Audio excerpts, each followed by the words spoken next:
This channel does not promote any violent, harmful, or illegal activities. All content provided by this channel is meant for an educational purpose only. সেই সমস্ত detail আজকে রয়েছে। চলুন third breaking নিউজে নজর রাখি। দিকে দিকে জালিয়াতির ফাঁদ, ভিডিও কল থেকে সাবধান। কেন সাবধান হতে হচ্ছে? কারণ সেক্সটর্শন, ডিজিটাল অ্যারেস্টের পর এবার ভিডিও কলে নতুন করে বিপদ। খুব সাবধান। আসুন 4 নম্বর খবর কি রয়েছে দেখিনি চট করে। 4 নম্বর ব্রেকিং নিউজে কি রয়েছে? আজকে 4 নম্বর ব্রেকিং এ রয়েছে মহেশতলার ব্যাংকের ভল্ট থেকে চুরির ঘটনায় চাঞ্চল্যকর তথ্য সামনে আসে। কি তথ্য? দরজার ভল্টরুম সবই খোলা হয়েছিল ডুপ্লিকেট চাবি দিয়ে। মুনিশ সূত্রের খবর, এই ডুপ্লিকেট চাবি পেলো কোথা থেকে? এখানে কি তাহলে ব্যাংকেরই কোনো কর্মী রয়েছে? তার উত্তরও খুঁজবো আজকে।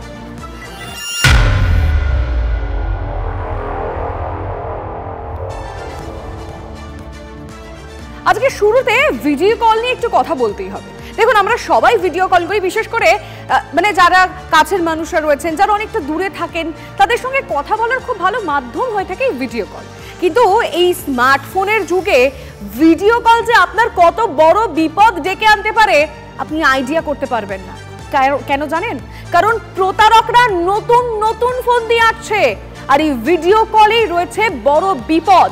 প্রতারণার নয়া ফাঁদে লোপাট হচ্ছে টাকা। সেক্সটর্শন থেকে ডিজিটাল অ্যারেস্ট, ভিডিও কলের মাধ্যমে এই দুই ধরনের প্রতারণার সঙ্গে এতদিন আমরা পরিচিত ছিলাম। আমরা জানিয়েছিলাম আপনাদের, আমাদের টিভি9 বাংলার দর্শকদেরকেও জানিয়েছিলাম কিভাবে এই জালিয়াতি চলছে। আর এবার আমরা আমাদের দর্শকদের আরো একবার সাবধান করতে চাইবো, কারণ ভিডিও কল ধরার আগে সাবধান হন। কিন্তু কারা টার্গেট জানেন? মূলত যারা অবসরপ্রাপ্ত বয়স্ক মানুষ, তাদেরকে টার্গেট করা হচ্ছে। অনলাইনে কেওয়াইসি ভেরিফিকেশনের নামে ভিডিও কল করে লোক ঠকাচ্ছেন জালিয়াতরা। নিজেকে ব্যাংক কর্মী হিসেবে পরিচয় দিয়ে কেওয়াইসি ভেরিফিকেশনের নামে প্যান ও আধার নম্বর হাতিয়ে নিচ্ছেন জালিয়াতরা, এবং এরপরেই ব্যাংকের ডেবিট কার্ড ক্যামেরার সামনে ধরতে বলছেন।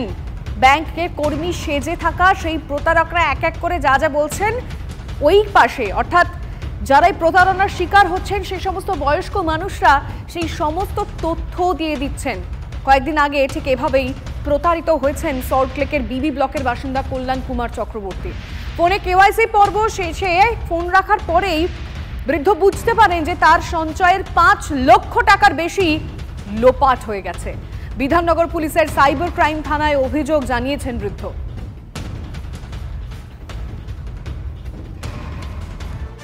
প্রতারণা তদন্তে নেমে একাধিক প্রশ্ন কিন্তু উঠে আসছে। কি করে প্রতারক সুনির্দিষ্টভাবে জানলো যে ওই ব্যক্তির ওই ব্যাংকেই অ্যাকাউন্ট আছে? তাহলে কি কোনোভাবে ব্যাংকের থেকে গ্রাহকদের তথ্য পাচার হচ্ছে? ডেবিট কার্ড থাকলেও অনলাইন লেনদেনে ওটিপি দরকার হয়, আর সেই ওটিপি প্রতারকরা পেল কিভাবে? পুলিশের সন্দেহ এটা জামতারার মতো কোনো দেশীয় গ্যাংয়ের কাজ। কোনোভাবেই অচেনা ব্যক্তির সঙ্গে ভিডিও কলে আলাপ না করার পরামর্শ পুলিশের। সবাই সব জায়গায় মোবাইল নাম্বার শেয়ার করে, এবারে কে জানে কে কোথায় ডেটা বিক্রি করে দিচ্ছে?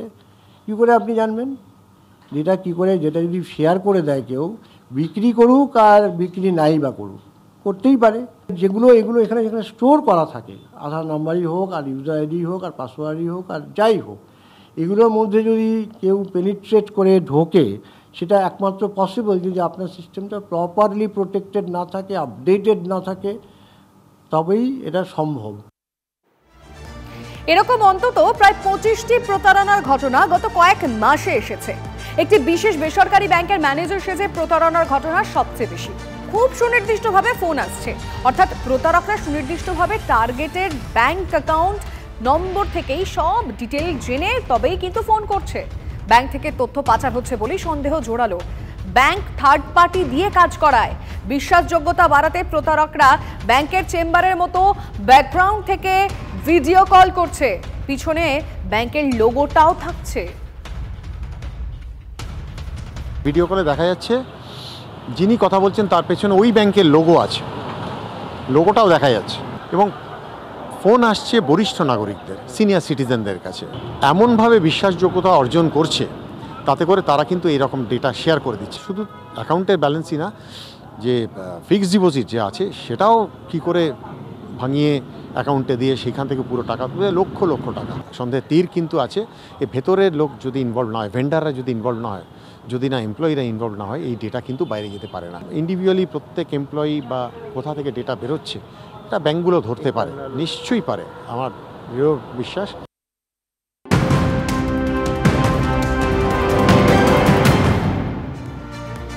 বাঁকুড়া সম্মিলনী মেডিকেল কলেজ, সেখানে নজর কেন রাখতে হচ্ছে জানেন? দালাল রাজ চলছে। রোগীদের ওয়ার্ডে নিয়ে যেতে ভরসা বহিরাগতরা। হাসপাতালে পর্যাপ্ত ট্রলি বয় না থাকায় বহিরাগতদের টাকা দিয়ে রোগীদের ওয়ার্ডে নিয়ে যেতে হয় পরিজনদের। অভিযোগ, রোগীর পরিবারের অসহায়তার সুযোগ নিচ্ছে, ইচ্ছে মতো দর হাঁকাচ্ছে দালালরা।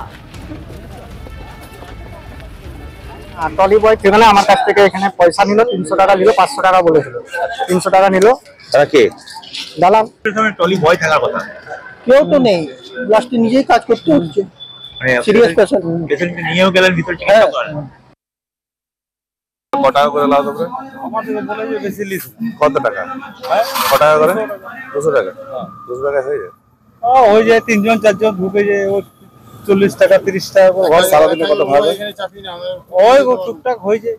হয় 3-4 জন। কত সারাদিনে কত হয় তা? 100 200 এরপর হয়। কয়জন থাকো? 3-4 জন।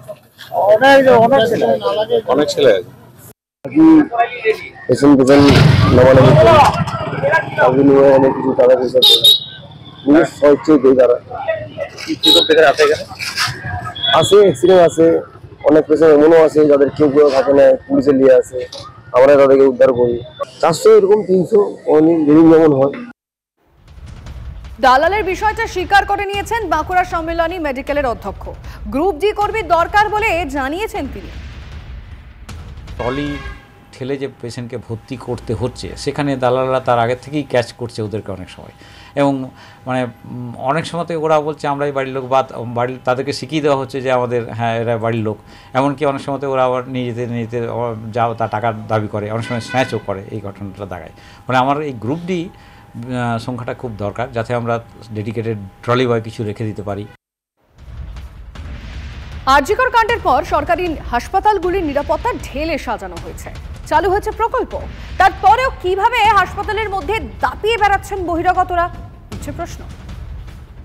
একেবারে ইমার্জেন্সিতে আসা রোগীদের ওয়ার্ডে নিয়ে যাওয়া বা চিকিৎসার প্রয়োজনে এক ওয়ার্ড থেকে অন্য ওয়ার্ডে রোগীদের স্থানান্তরের ক্ষেত্রে এই দালালরাই একমাত্র ভরসা। বলা চলে এই দালালদের ওপরেই বাধ্য হয়ে ভরসা করতে হয় রোগীর পরিজনদের। মোটা টাকার বিনিময়ে এই দালালদের দিয়েই রোগীর ট্রলি নিয়ে যেতে বাধ্য হন রোগীর পরিজনেরা। কিন্তু কেন এমন অবস্থা? হাসপাতাল সূত্রে যেটা জানা গেছে, দীর্ঘদিন ধরে ট্রলি বয় পোস্টে কোনো নিয়োগ হয়নি, তার ফলেই এই ট্রলি বয় পোস্টে ধীরে ধীরে লোক সংখ্যা কমেছে। আর যত ট্রলি বয়ের সংখ্যা কমেছে ততই বেড়েছে এই দালাল রাজ। দালালদের রমরমা এতটাই যে এই দালালরা হাসপাতালের অভ্যন্তরে যত্রতত্র আনাগোনা করতে পারে একেবারে বিনা বাধায়। আর এখানেই হাসপাতালের অভ্যন্তরের রোগীর পরিজন থেকে শুরু করে চিকিৎসক, চিকিৎসা কর্মীদের নিরাপত্তা নতুন করে প্রশ্নের মুখে পড়েছে। নিজেদের অসহায়তার কথা স্বীকার করে নিয়েছে হাসপাতাল কর্তৃপক্ষ। কিন্তু কবে পরিস্থিতি বদলাবে সেই দিকেই আপাতত তাকিয়ে হাসপাতালে আসা রোগীর পরিজনরা, এমনকি হাসপাতালের চিকিৎসক ও স্বাস্থ্যকর্মীরা। বাঁকুড়া থেকে ক্যামেরায় বোধন কর্মকারের সঙ্গে হীরক মুখার্জি, TV9 বাংলা। আবাস প্রকল্পের নামে জালিয়াতদের ফাঁদ, সক্রিয় প্রতারণা চক্র। টাকা পাঠান, ঘর পান, জয়েন্ট বিডিওর নাম করে প্রতারকদের ফোন। বিডিও অফিসের নাম করে আবাসের জন্য টাকা চাওয়ার অভিযোগ উঠছে। ফুলের শহর পাঁশকুড়ায় তীব্র চাঞ্চল্য ছড়িয়েছে। থানায় অভিযোগ দায়ের করেছে পাঁশকুড়ার ব্লকের বিডিও।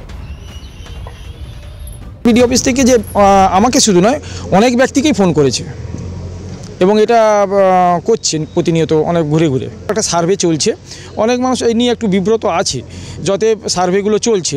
তো এই সুযোগটাকে ওরা কাজে লাগাতে যাচ্ছে যে আপনার ঘর আমি পাইয়ে দেবো, পাইয়ে দিলে আমাকে 10,000 15,000 দিতে হবে, বা ব্যাংকের ডিটেলস চাইবে, সেখান থেকে টাকা হাতিয়ে নিবে। এই সুযোগটা কাজে লাগাচ্ছে। বাড়ি পাওয়ার জন্যে কোনো রকম আর্থিক লেনদেন করবেন না। অভিযোগ আমরা পাঁশকুড়া থানায় বিডিও সাহেব কমপ্লেন করেছে, পাঁশকুড়া পুলিশ তদন্ত করছে। উচ্চভাবে পাঁশকুড়ার ব্লক প্রশাসন তারা চালাবার চেষ্টা করে।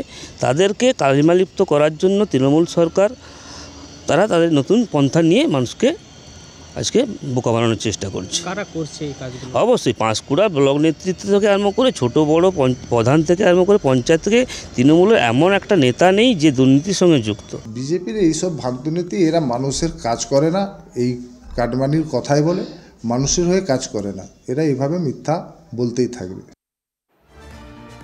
পাঁশকুড়া ব্লকে আবার নতুন করে নতুন প্রতারণার ছক। প্রতারকরা এখন সরকারি উন্নয়ন প্রকল্প আবাস প্লাসকে হাতিয়ার করেছে, আর এই আবাস প্লাসকে হাতিয়ার করে রীতিমতো ব্লকের বিভিন্ন আধিকারিকের কাছ থেকে ফোন যাচ্ছে বলে এমনটাই দাবি করেছেন যারা প্রতারিত হচ্ছেন বা বিভিন্নভাবে প্রতারণার ফোন যাচ্ছে যাদের কাছে, তারা দাবি করছেন যে প্রতারণার যে ফোন আসছে সেই ফোনের এক প্রান্ত থেকে ফোন করে বলা হচ্ছে যে আপনি কি আবাস প্লাসের বাড়ি পেতে চান, আর বাড়ি যদি পেতে চান তাহলে এই অ্যাকাউন্টে টাকা ঢোকান, অর্থাৎ 15,000 টাকা মিনিমাম আপনাকে দিতে হবে, দিলেই আবাস প্লাসের বাড়ি পাবেন। আবার অপরদিকে যারা সরকারি আধিকারিক তাদেরকেও ফোন যাচ্ছে তাদের কাছে যে তারা যদি এই আবাস প্লাসের আওতাধীন হতে চান। সমগ্র বিষয়টা নিয়ে যেমন রাজনৈতিক চাপানুতর শুরু হয়েছে ইতিমধ্যেই, এই ঘটনা নিয়ে পাঁশকুড়া ব্লকের বিডিও তিনি পাঁশকুড়া থানায় একটি লিখিত অভিযোগ দায়ের করেছেন। বিডিওর অভিযোগের ভিত্তিতে পাঁশকুড়া থানার পুলিশ সমগ্র ঘটনার তদন্ত শুরু করেছে। এই তদন্তের মোড় কোন দিকে যায় সেটাই এখন দেখার বিষয়। পূর্ব মেদিনীপুর থেকে কনিষ্ক মাইতি, TV9 বাংলা।